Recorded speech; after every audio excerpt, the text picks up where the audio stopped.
Hi everyone, this is Korosh Erfani. I would like to present to you a little discussion regarding Western civilization and ethics.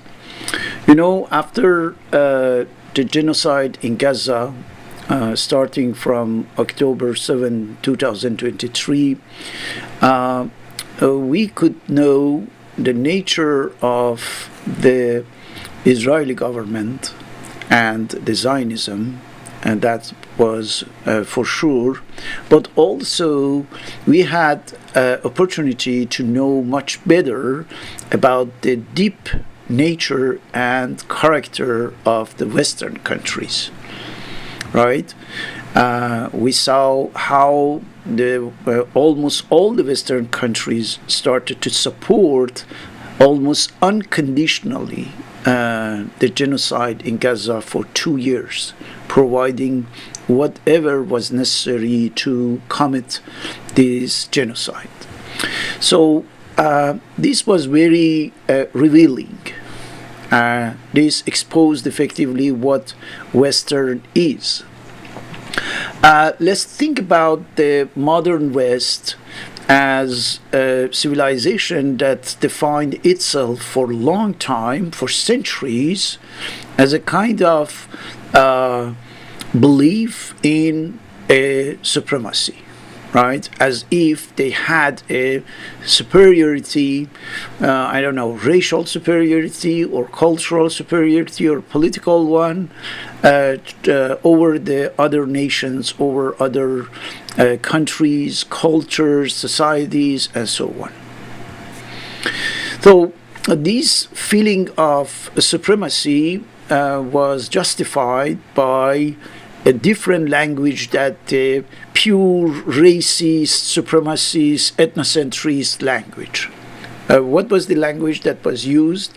The language of freedom, civilization, culture, human rights, democracy, the things like that, completely different from what we know right now. So let's say that with this worldview, they started to see themselves, the different Western countries, and they saw themselves as an entity that is in the forefront, right? As the leadership of civilizations, right? They thought that we have a responsibility, and this responsibility is not only leading ourselves to a destiny, but also the other countries, other civilization, other culture, the world, actually. We have the responsibility to bring the world to the same destiny, as if they had a kind of mandate, order, directive, command, a command coming from somewhere, maybe a divine source. That was the idea of going through all the continents, finding other nations, our territories, and trying to dominate them. And this domination was presented not only in terms of colonialism, military expansion, economic exploitation, and so on. No, it was based on a discourse of moral, a narrative of ethics, goodness, rightness, So that was this moral foundation that gave to the Western countries the idea of justifying their global expansion. So they said that it's not for conquest, it's not for your territory and everything that you have, like oil, gas, gold. No, it's for liberation. It's just for your liberation. We have already liberation, so we want to give to you. So, under this justification, they started to topple, the governments, to destroy completely the empires, to eliminate the leaders and figures, to disintegrate nations, and everything with the armies. Can you imagine ethical mission with armies? So they deployed the armies, which means military, brutal, violent force, everywhere across the globe. And everywhere in the name of what? In the name of delivering liberation, freedom, culture, ethics, and everything to the world. Interesting, huh? So, not only they did that, but also they used this belief system that we are superior and we have a mission. We have the mission to civilize, other people who are not really civilized or not enough civilized, and we have to civilize them, right? So they use this belief to make their own nations, their own people believe that we have something to do in other countries, in other continents. So they justified, if you want, their global expansion for their own people in order to get a kind of domestic agreement, a domestic consensus, right? A national consensus about their colonialism and expansion. So we should know that all this discourse based on morals, ethics, and so on, was not really to be applied, to be used in practice. It was just to be believed. You have to believe that we are there for your freedom, for your liberation. Even though the reality is far from that, it's okay. You have just to believe it. So the objective was not to deliver that, to deliver any values, to deliver freedom, dignity or whatsoever, just to create a kind of discourse according to which we are there, we will be there for that. So that's the idea. The idea of how to justify to our own population, to the Western populations, through the propaganda system, media, mainstream media, the idea of having a mission, having a kind of historical mission over there, which is to civilize other people. So they wanted to manufacture a kind of national consent because they needed the vote of the people. They need the youth, the young people to come as soldiers, and going there and killing the people. So that's why the Western citizens were completely conditioned, right, brainwashed, regarding what was going on in other countries. So that's why they accepted everything. They accepted mass slaughter, genocide, exploitation, planning the coup in other countries, and all of them in the name of peace, in the name of morals, ethics, and so on. So that's why you saw that only a minority of the population in the Western countries has risen against the genocide in Gaza between 2023 and 2025, which is just going on.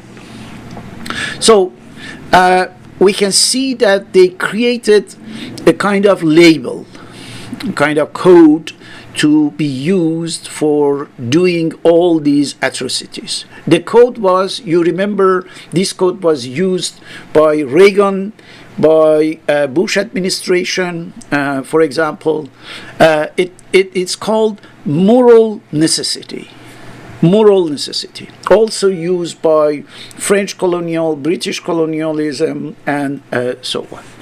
Moral necessity, not military necessity, not expansionism, not whatsoever. No, moral necessity. This is the idea. Now, when we see effectively that they invented this kind of formula to frame, what they were doing with the language of liberty, freedom, liberation, law, and so on, we can see that a huge discrepancy between this discourse, the language, and the reality, the dark, gloomy reality. No compatibility, to total dissonance, total disagreement between the discourse and the reality. So the idea was, we are going to present a discourse, a narrative, and that is based on this kind of values or vocabulary, law, order, civilization, freedom, liberation, free world, the things like that. But what we are going to do is, in practice, is the systematic destruction, systematic annihilation of every nation that wants to stand up. Every nation that wants to resist to economic extraction, economic exploitation, economic depletion, or to the political subordination, or even to the cultural subjugation. Every nation that resists will be completely destroyed. We saw that in Gaza, we saw that in Syria, we saw that in Lebanon, we saw that in Vietnam before, right? So, from October 2023, something happened, which was that we saw the same government that were telling us and exposing us with a very beautiful discourse of human rights, of freedom, of democracy. We saw that they had to show, after October 2023, to show the real nature, the real face, right? In light of what they did, now we have an idea about what they are with regard to their, historical narrative of freedom and liberation and so on. We saw that they are able to assist the Zionism to starve the people, to kill the people, to genocide people, to bomb the refugee camps. Like what they are doing right now with the American bombs in Gaza, for example, right now. So, from that moment, we can see that there was a kind of crisis. But this crisis was not that the West lost the morality, for example. No, there were never morality. It was never a question of morality. As opposed to what they wanted to present to us, there was never a matter of ethics, morality, liberation, and so on and so on. What was collapsing after October 2023 was the illusion that such a thing ever existed, even, right? That something under the label of morality ever existed. We now know that it was completely fake. It was completely false. All the values they were, maneuvering on was only and only to hide the reality of domination. This discourse, this narrative was only and only an instrument of dominance, taking control of everything over other people and population. So that's why And we can see that this narrative now is losing completely its credibility and its legitimacy, and nobody believes in that. And this is the West, the whole Western civilization, that is losing this legitimacy. And the world can see now the real nature of the Western civilization. There is no more curtain, right? There is nothing hidden. Now everything is revealed, everything is exposed, and we can see the contradictions, the blatant contradictions between what they are saying, what they have been saying for centuries, and what they have been really and practically doing. So that's why we have to say this as conclusion. You know, this imperial expansionism, this imperial bloodshed that had been perpetrated for centuries by the Western countries, by the Western forces around the world, in all the 5 continents.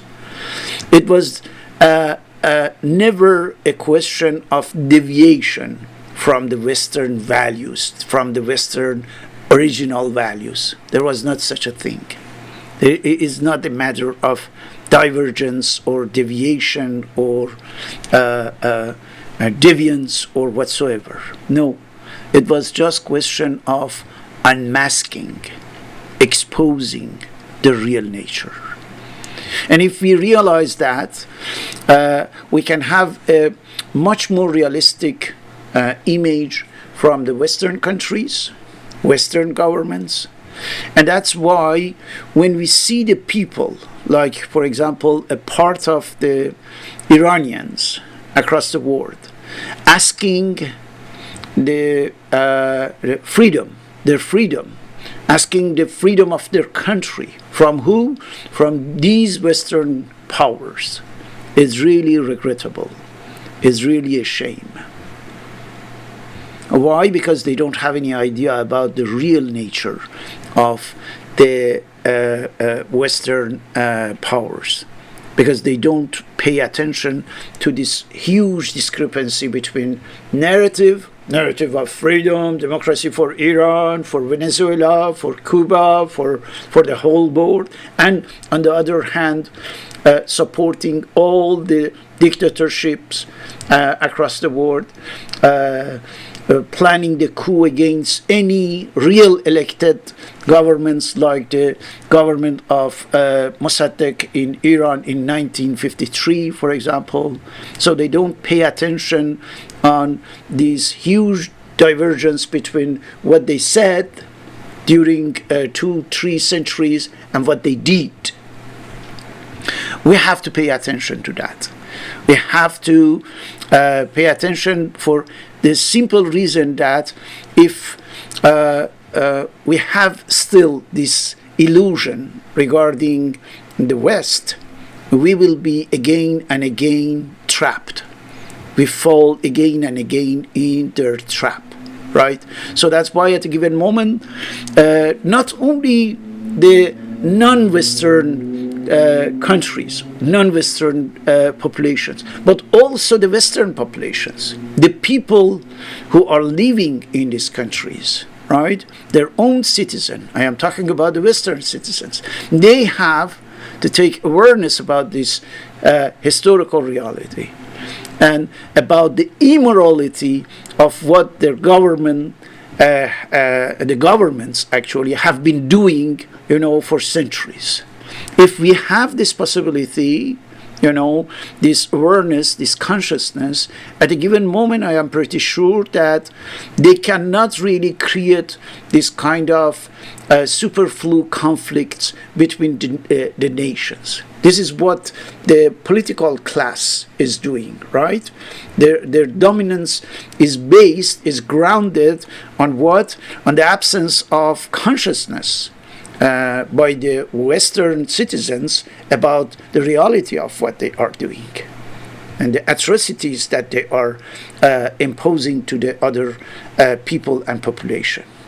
So we need really on the grounds of the historical facts, to review what's going on everywhere in any society, Western societies, non-Western societies, to have a better idea about the false aspect of this discourse and this narrative of freedom, liberation, human rights, and so on and so on, so that we can find the real ways, the realistic pathways to link the people to each other, link the nations to each other, so that we can have a kind of not only social solidarity, but global solidarity between the peoples, between the nations of the world. And from that moment, I am pretty sure we will be able to create something completely different from what the governments and the dominant class have been doing to us. Thank you very much for your attention to this matter. I encourage you to subscribe to my English channel, which is the Korosh Erfani English on YouTube. I am publishing this kind of video over there, and I hope that I can have your support for that. Thank you very much.